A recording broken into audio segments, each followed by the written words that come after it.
The Pacer season is halfway-ish done. It's time to assess their first half of the season, which is really two quarters that are vastly different. And Jeremiah Johnson, Pacers sideline reporter extraordinaire, is going to join us on Locked On Pacers today to break it all down on the Locked On Pacers podcast.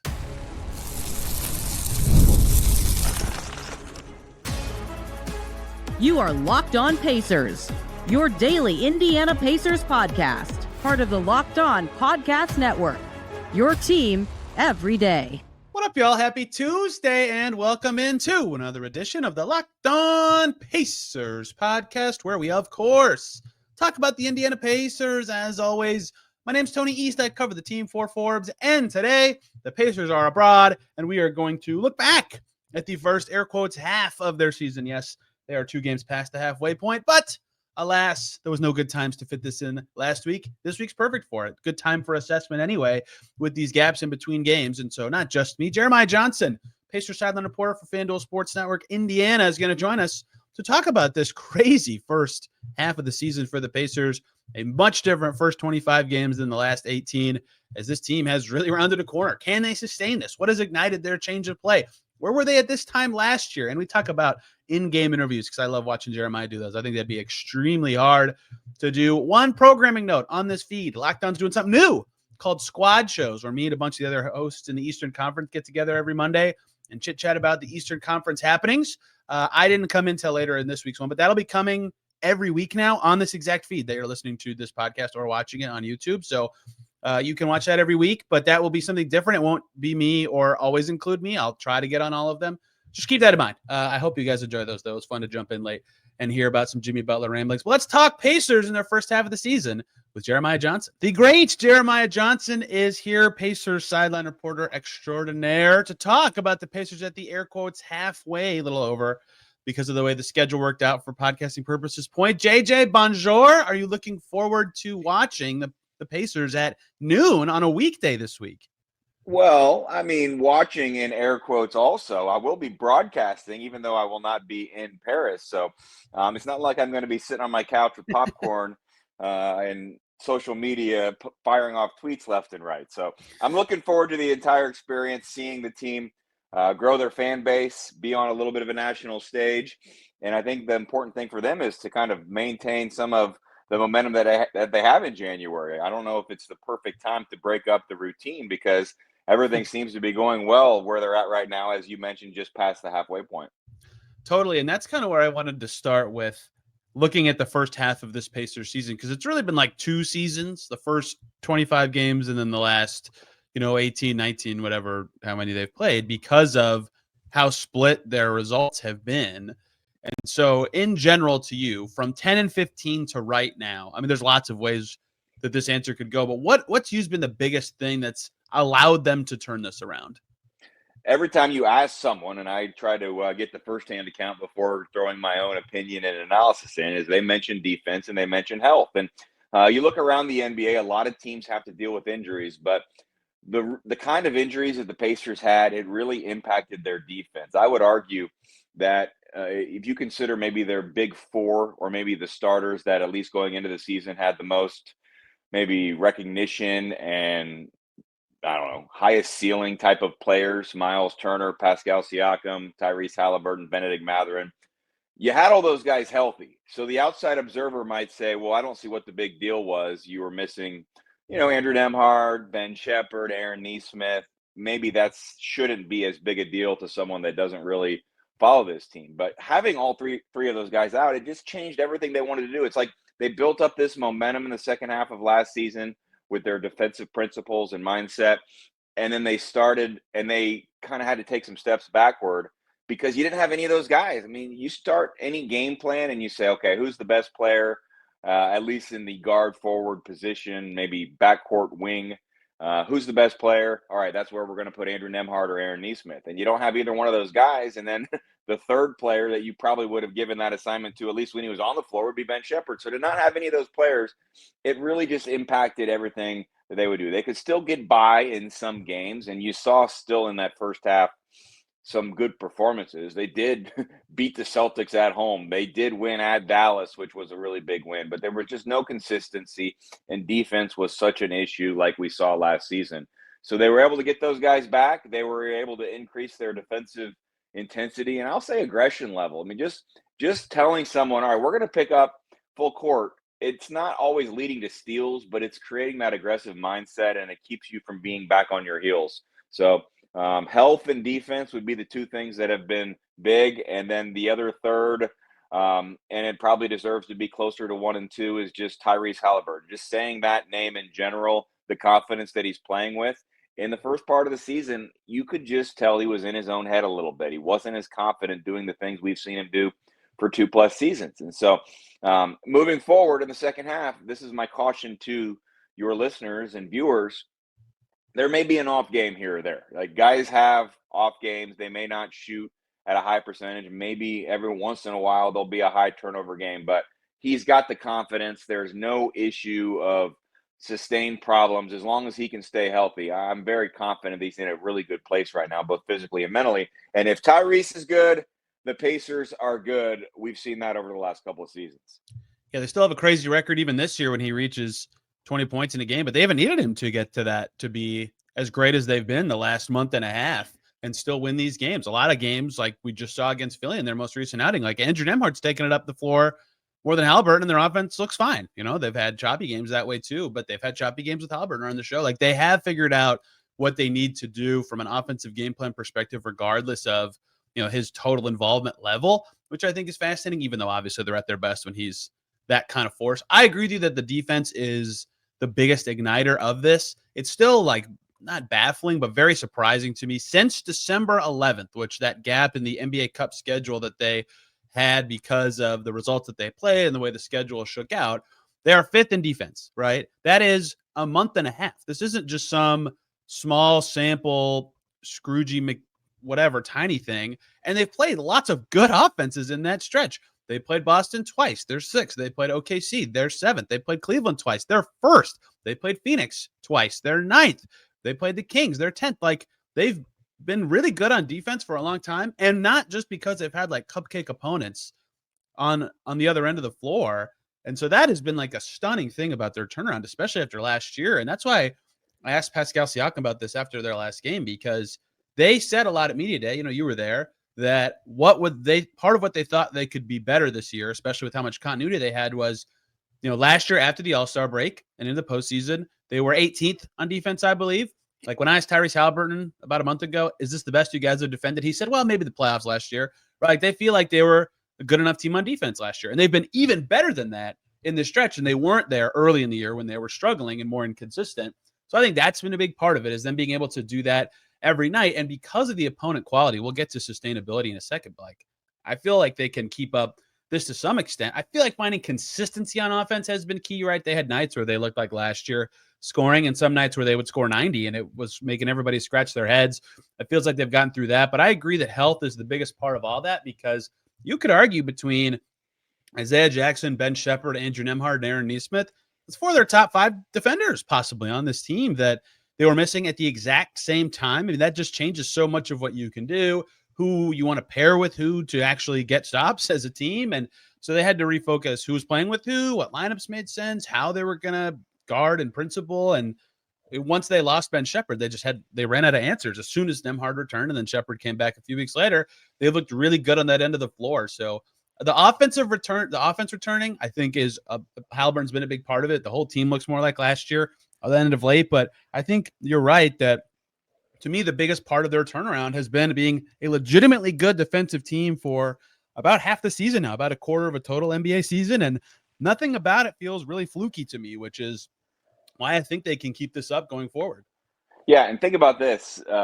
We don't want to necessarily – this is the kind of team where you don't want to put too much on one particular player. Part of the reason that they've been successful is the balance and the depth. But after about a week or so ago, on a walk-off interview, I asked Tyrese Haliburton, I brought up that Athletic article, which had some really good quotes, not just from him, but of some other people. And it was sort of, I think some of the interviews were actually done in Sacramento and then in Boston with the 2 writers that authored the piece. But he said, he feels so much better. And I asked him why so.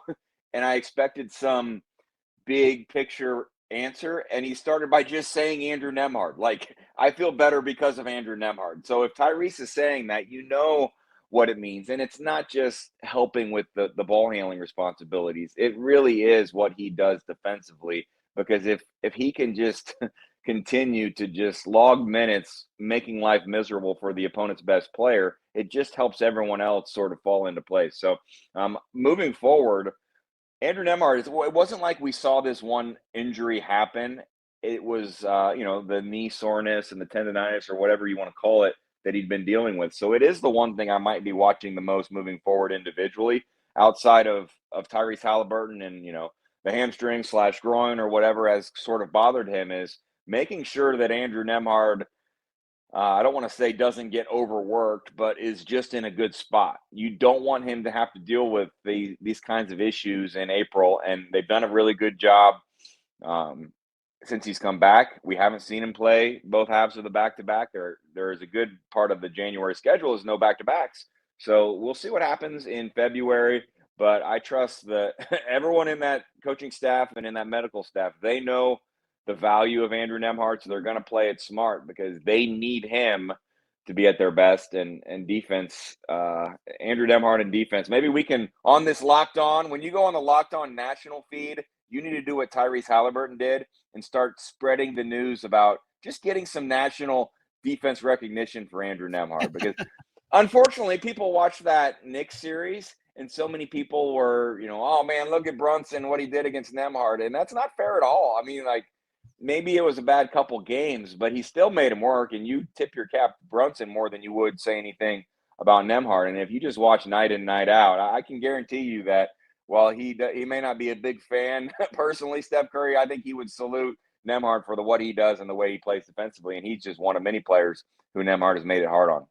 Yeah, how many games recently has Rick Carlisle basically adjusted his rotation so that Nembhard is out there at the exact same times as Steph or the exact same time as Cade Cunningham or, Tyrese Maxey? Like, they keep doing that for a reason. They need that to be the case, and you're right about them really needing that come April because that's been so important for them to have that. And we'll see how Nesmith eventually being able to play more often helps influence things and how they handle those matchups. But yeah, I agree. Nembhard's been one of the best guard defenders in the league this year. I don't even really think it's close. He's ignited a full turnaround for a team. And on the offensive end too, like, they love to play 2-point guard lineups, right? They 40 plus minutes every night. Two of Nembhard, Haliburton, and McConnell are on the floor basically. And those minutes go well for a team that likes to drive and play random, as they say.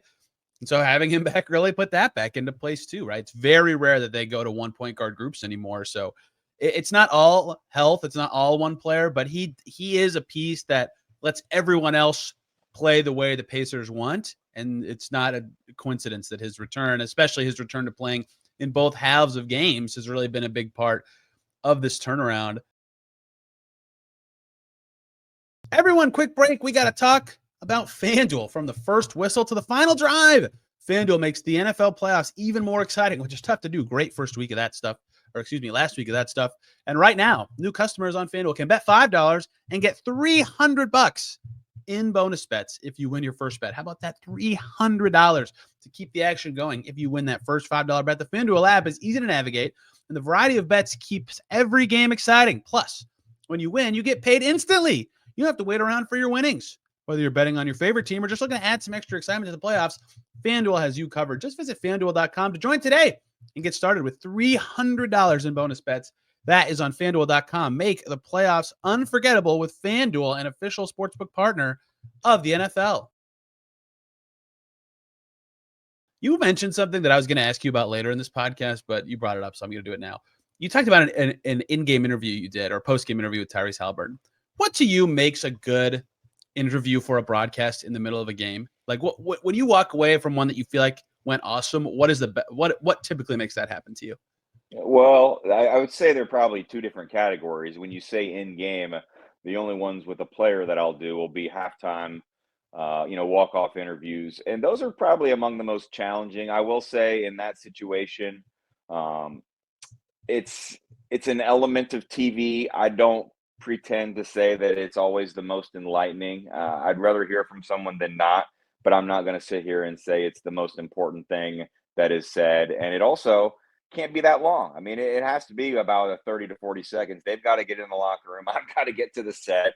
It's just another element of TV. So it's completely different in game than what I would say the walk-off post-game that I mentioned for that Tyrese Haliburton interview. And so quickly on the halftimers, just so your listeners, again, will be aware, we do those only per an agreement with the team and sort of the contract with the rights if the Pacers are tied or ahead. And a lot of times or sometimes I'll pick the player with about 2 or 3 minutes left and in the first half. And sometimes it comes down to the last shot. They could be tied or down one. And if it goes in or the other team makes a shot, we just know the interview's called off. And it's not like you're trying to hide anything. But again, that interview is not part of any CBA rules and regulations and access. That's an agreement with the team. And most of the teams have them. But you don't want to, in that situation, you don't need to put a player in a bad spot. And again, also, there are guys that have already said they kind of in the heat of the moment there when the game's still going on, they would prefer to not do that. And I'm perfectly okay with that as long as in return, when we do have a post gamer or another interview access time, give me your best effort and I'll pass there. So a lot of times it's also easier with someone that's not actually in the game at that time because there are some times where we've only got one camera and they may run off the court in that particular arena on the other side. And if they happen to be on the other side, it's logistically almost impossible to go down there and grab them. So a lot more goes into it than the viewers might think, but you pick someone that's had a pretty good half. And I would say someone that's also sort of a part of either what's gone well or part of the game plan defensively. So Andrew Nembhard, you would probably acknowledge isn't one of the team's best talkers necessarily. Like he lets his play do the talking, we should say. Yes. But he often, if I'll interview him at halftime and I can get a specific question about a defensive matchup or something, he has high basketball IQ. So if you get him to, in that situation, be real specific about something that happened or needs to happen, he's done all right and he does, good in those situations. Other than that, it's just it's about two questions: something you saw in the first half that went well, and then something that you think will be important in the second half is how I approach those. But the post gamers are, one of the most important parts, I would say, of my job. It's the most of what I do, probably the most viewers. If a game's close, more people are watching that than tune in early, even though it's disappointing. I admit that, more people are going to see that than the pregame show, and more people are going to probably see that than the postgame show, as you'll have the natural gradual tune out. And that's when the emotions are still high from a game. So my biggest thing is to not be too much a part of it, to try to get out of the way, but to try to get some emotion from the player. And we do try to bounce around a little bit. It's obviously most likely going to be who had the biggest game. But if Tyrese Haliburton led the team in scoring and he had 20 and Aaron Nesmith had an impactful 18, there could be a case where, Aaron Nesmith deserves that walk-off interview. And so try to mix it up a little bit. But the most important thing is to get some of the emotion that the player felt from that game and to help the viewers get to know them a little bit better. In this day and age where, let's be honest, they don't practice a lot. There aren't as many interview sessions, I feel like, as maybe there had been in the past. That's a moment where the player is talking to me, but they're talking to the viewer. So it's 3 or 4 questions. It's going to start with something that I felt was most important about the specific, part of the game. It may transition in the middle to them talking about a teammate, because a lot of these guys aren't as comfortable talking about themselves as they are praising a teammate. So sometimes I'll go that direction, but I always try to end it with something big picture. And we have a lot of guys on this team, especially in this interview setting. I'll say specifically Tyrese, Myles, and Pascal all do a really good job of kind of summing up the big picture or giving their thoughts on the state of the team almost at the moment, or perhaps even looking forward. So I try to get that last question to be a pretty good one. It's sort of like when you're writing a term paper in high school. You want the best, you want to start strong and you want to finish strong. So I really think of that first question as hopefully it's a good one, but it has to be pretty topical to the game. And then outside of that, I'm always thinking of how I want to wrap it up.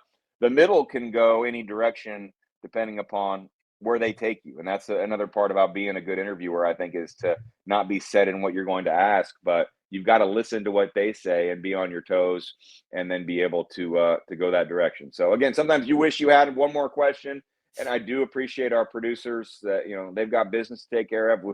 Until we get that done, we can't start the next segment and we can't start the post-game show. So nobody wants that to be that long, and the players have to get to the locker room. But I do view that as an important interview, and I hope that the players do that as well. I'll give you credit, Tony, for a lot of the interview duties that you handle pre and post game. I mean, that's not easy, and you often are the first ones to take that microphone and ask Rick Carlisle a question. I did want to get your thoughts on the way that pregame media availability started on Saturday prior to the Sixers game. It's been a topic amongst listeners and fans of what's going to happen when everyone is healthy. I was a little surprised Rick Carlisle was as expansive as he was in talking about rotations and starting lineups and where things might go with everyone healthy. I understood the answer, and there's no way you're going to complain about having guys healthy. But I thought he said a lot more than I expected. I did get a kick out of him saying, yeah, go ask Nick Nurse. Exactly. Sixers down their whole team. One more break here, guys. We got to talk about Prizepicks. Basketball season is heating up, and there's no better way to get real money action while watching your favorite NBA stars than with Prizepicks. Whether you're a diehard fan or just love some friendly competition, Prizepicks makes it fun and easy to turn your basketball knowledge into cash. Here's how it works.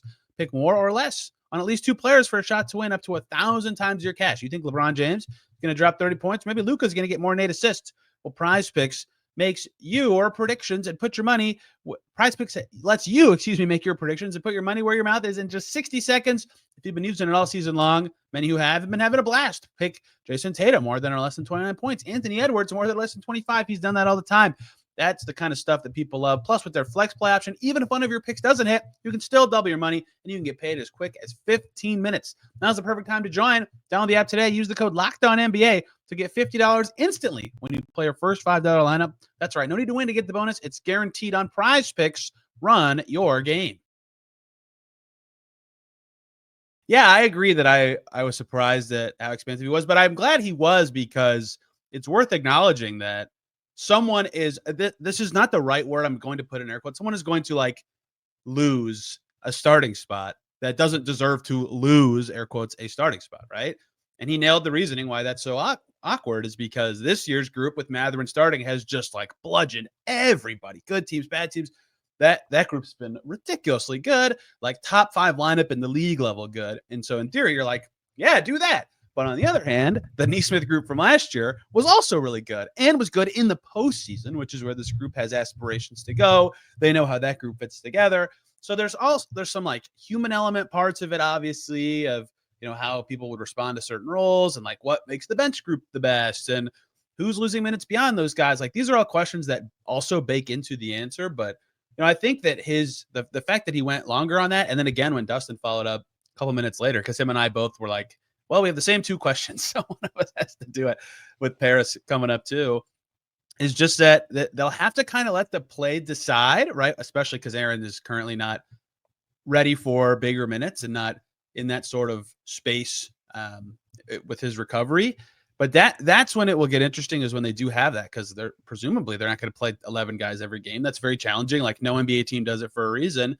So they have to decide that, and then they have to decide who's going to start and why, and how does someone respond to that. And I think the biggest person in all of it is none of the players. It's Rick Carlisle, and that's why I think it being expansive was so important, because he said it's on me. I have to be and continue to grow as a communicator with these players, sit them down, tell them, hey, here's what your role is going to be. Here's what you should expect. He told us how he did it with Jairus before that game, who played only in the second half and was awesome and impactful in those minutes. And Pascal told you to go back to interviews about how important that stretch was and them telling him to be ready. And he was great in those minutes, but that will only get harder and harder as things go. And it's such as life of a team that has had depth be a superpower for them, is when you're almost too deep, it's hard to construct who should and shouldn't play, or who should and shouldn't play with who. The Warriors have dealt with this all year. Lots of deep teams have to figure out these kind of questions, but the Pacers are uniquely situated where they have had a group thrive that they discovered is awesome because of health. And now the opposite side of that health token is here, where they're healthy and they have to make this decision. And I truly don't think there's a bad answer, but there will be ripple effects from whatever they decide to do, right? Where they have to figure something else out now. So I don't envy Rick Carlisle for having to make the choice, but I did want to hear what he had to say, and I agree that I didn't expect that much from him, but I'm glad we got it because there's a lot of layers to it. Yeah, it's a little bit of the elephant in the room, and for him to specifically say, Bennedict Mathurin or Aaron Nesmith, what do I do? I mean, that it's obvious that's sort of the 1A decision, and then the 1B becomes, do you keep Jarace Walker involved? Does he have some games he doesn't play, or is he and Ben Shepherd, are they competing a little bit? It's going to be fascinating to watch. I hope that communication can make everyone kind of okay with it. And the other acknowledgement is, as much as you would like to say over the second half of the season there are going to be no more injuries, we know the likelihood of that, right? So Yeah. It's not really worth, if you're a player, getting bent out of shape, because sometimes things just take care of themselves. And I don't mean to say that there's something that needs to be taken care of, but there's a reason you have the depth on the roster. And until then, it creates what I think is a really good positive result is everyone that's in that fringe situation. So let's say, remove Nembhard, Turner, Siakam, Haliburton from the equation.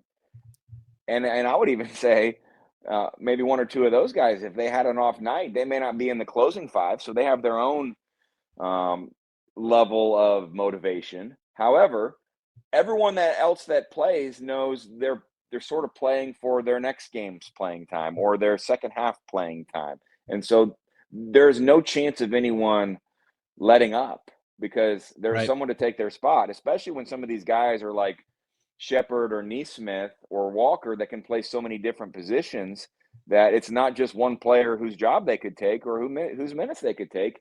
And the other thing that could happen, and I'm not predicting this, but it will be important to be fresh in the second half. And the Pacers are not the Knicks. They're not a team that's playing guys 40 minutes a night. So I don't view this as a problem, but Siakam's played every game.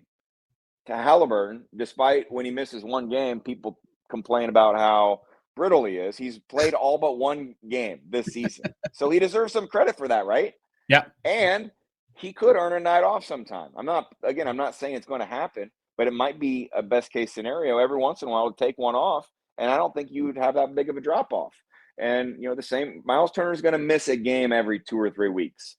Thomas Bryant's been very impactful, but you could play small at times if that happens. So you've got a lot of options. Communication is going to be key.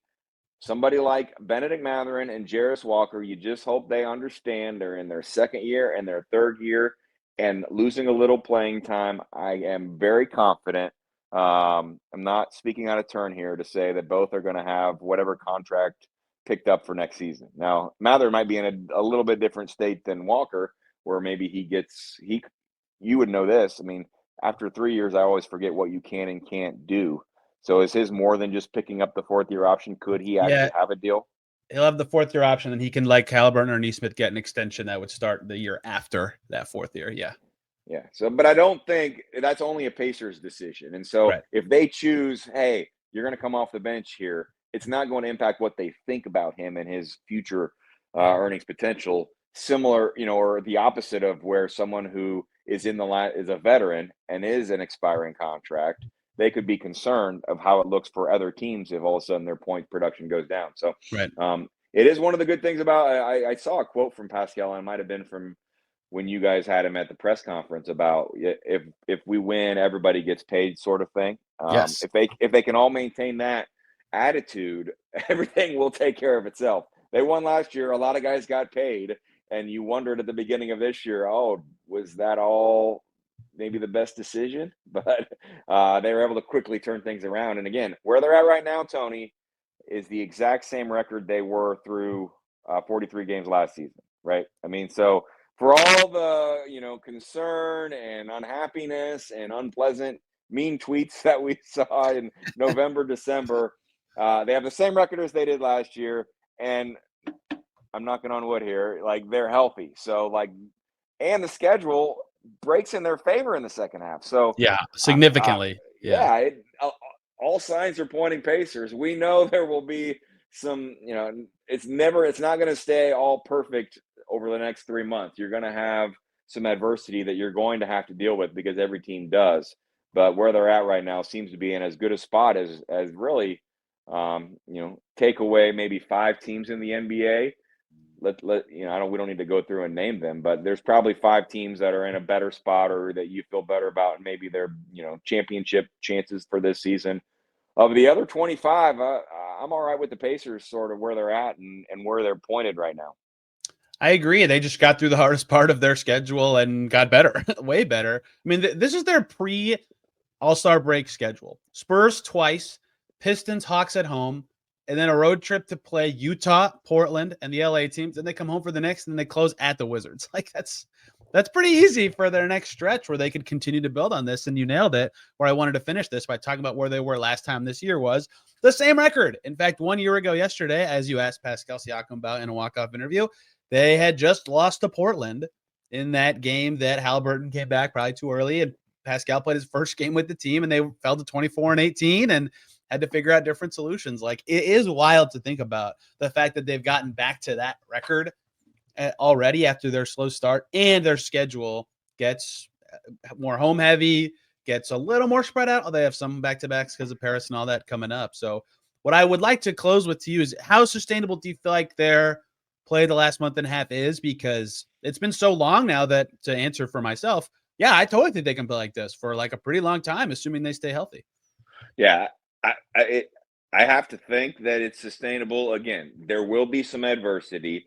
There will be a random, loss that you don't feel good about, because every team has those. The worst part about the Pacers' record right now is if you look at the standings and you see a line below 10 and the number of losses the Pacers have, the teams 11 through 15, it still can create a coulda, woulda, shoulda situation. But you also look at teams 1 through 4, and the Pacers have as many of those wins as anybody. And that's a good sign, because to me, that shows on any night you can really beat anyone. And I said this with Pat on our Sideline Guys podcast a couple of episodes ago.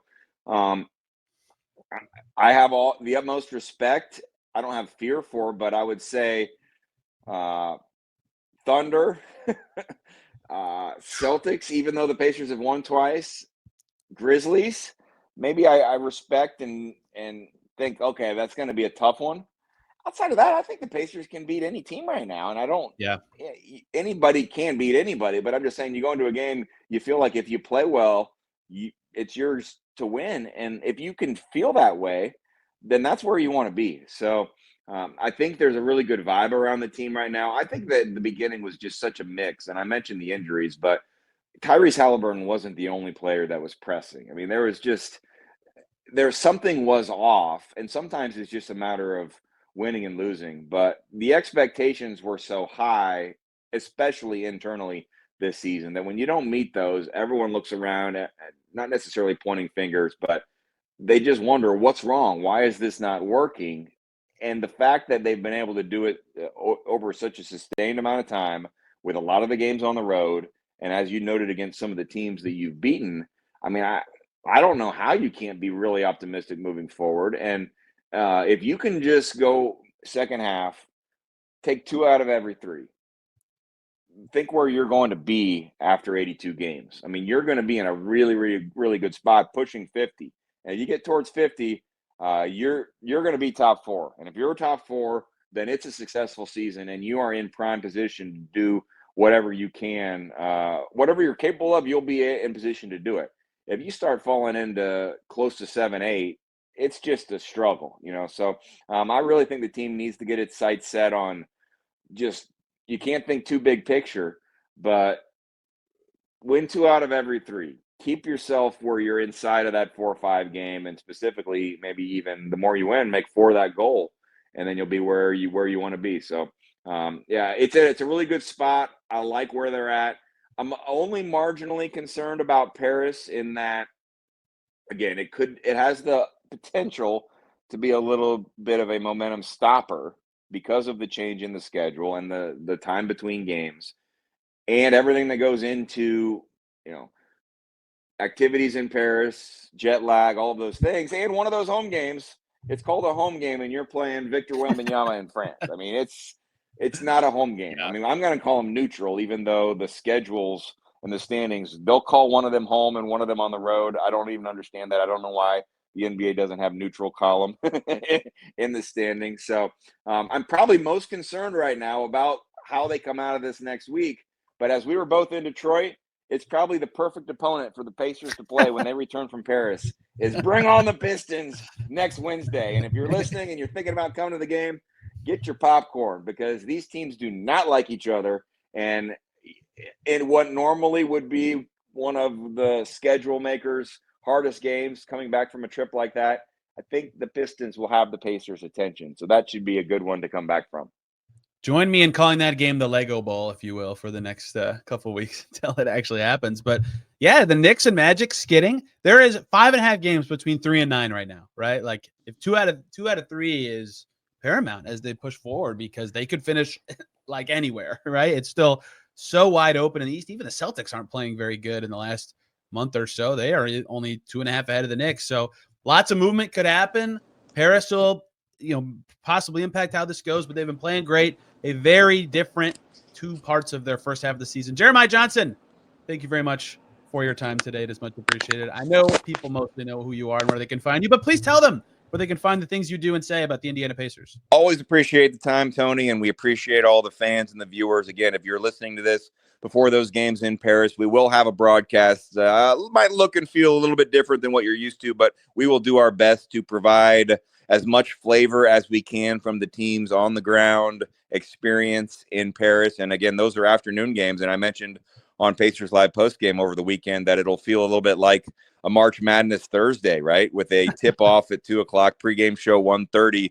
If you're at work, have a screen up, have that boss button maybe ready. But we'll watch the Pacers on your normal channels on Thursday, and then again on Saturday, 11:30 pregame, noon for the game. And at Pacers JJ on social media, Instagram, Twitter. That's pretty much it. I don't still not as active on Instagram as I should be, and I still spend too much time scrolling on the artist formerly known as Twitter, but that's where I probably post as much as anything. And then the sideline guys, our goal, and we've been pretty close to this, is every Wednesday posting. Sometimes the team will resend it out about on Thursday, but if you refresh your podcasting apps, usually there will be something from Pat and I there on Wednesday. I salute you, Tony East, for doing this on a daily basis, including many times by yourself. So you do great work there.